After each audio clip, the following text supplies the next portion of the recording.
Is recognized. Some of the sound bites that we've heard make for good rhetoric, but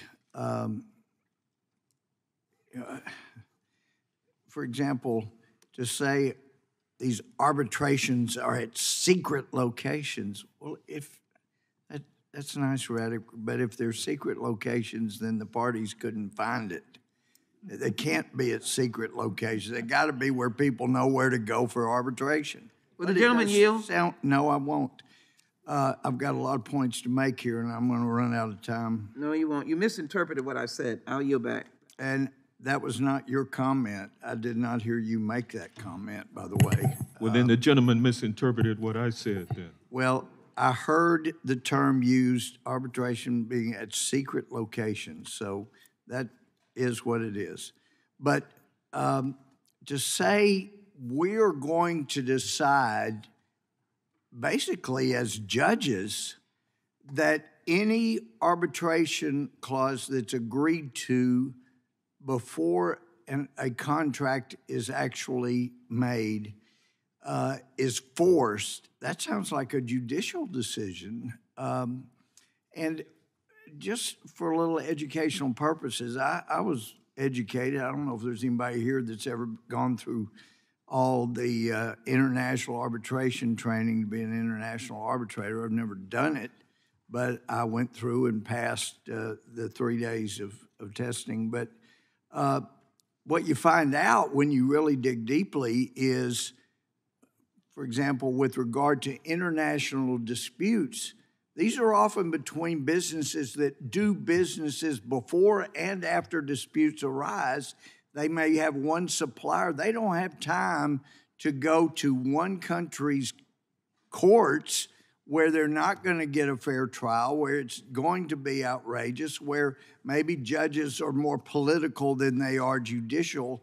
And so in order to get around that, they agree in advance, okay, we're not going to do business unless you agree to arbitration because we can't afford to be tied up in your political judges' courts in your country for years and years. We can't afford that because if you're our supplier, we're going to need your supplying even after disputes arise. So we will agree to arbitration.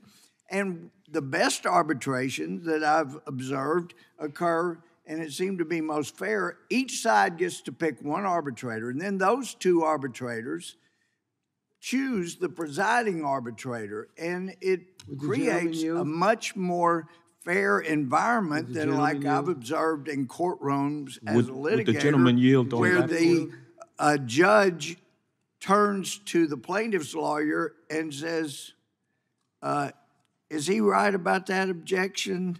No, Judge, he's not right on that one either. Okay, overruled. Is he right on that one? Judge, he may be right. Okay, sustained. I've actually experienced those kind of things. And so would the gentleman yield for 5 seconds on that issue? Fair. I've got too many points to make, and I didn't keep interrupting you guys.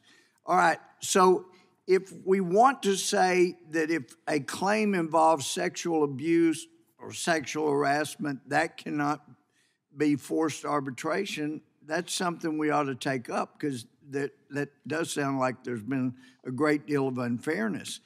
But to allow a party to an important contract, maybe multi-million or multi-billion-dollar contract, to say, nope, that is not, that's forced arbitration, and we're going to give an advantage to the one that's going to be able to go to their local court, have a lot of home cooking, and really actually force the other party into what they would never have entered the contract if they had known they were going to be forced into. So it's not like every court is the most fair. I always felt like we ought to be in pursuit of fairness all the time and root out unfair judges.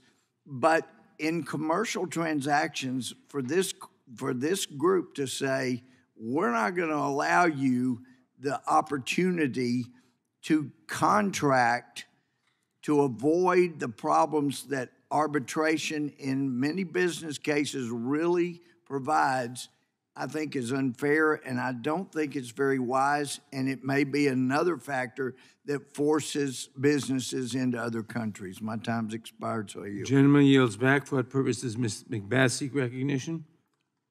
Thank you, Mr. Chairman. I move to strike the last word. Gentlelady is recognized. Would the gentlelady yield to me for a moment? Yes, sir, please. Thank you. I would just point out that this bill does not prevent parties from agreeing to arbitrate a claim after the dispute arises. They can still agree to arbitrate it as long as it's after the dispute arises, and this will ensure that arbitration agreements are truly voluntary and transparent. I thank the gentlelady for yielding. The gentlelady yield for 5 seconds to me. Yes, I yield. Thank you. My friend from Texas spoke about arbitration in an international setting, applying to business. This legislation applies to businesses and consumers and businesses and employees, not equal bargaining strength between business to business, as the gentleman spoke of. And with that, I'll yield back. Thank you.